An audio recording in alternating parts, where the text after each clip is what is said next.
मुंबई झोपडपट्टी मुक्त करण्यासाठी उपमुख्यमंत्री एकनाथ शिंदे यांनी मोठी घोषणा केली आहे।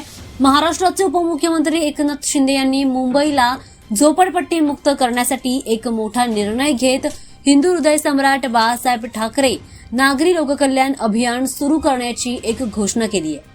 या महत्वाकांक्षी मोहिमेचा उद्देश केवळ विद्यमान झोपडपट्ट्यांचा पुनर्विकास करणंच नाही, तर भविष्यात नवीन झोपडपट्ट्यांची निर्मिती पूर्णपणे थांबवण्याचा आहे।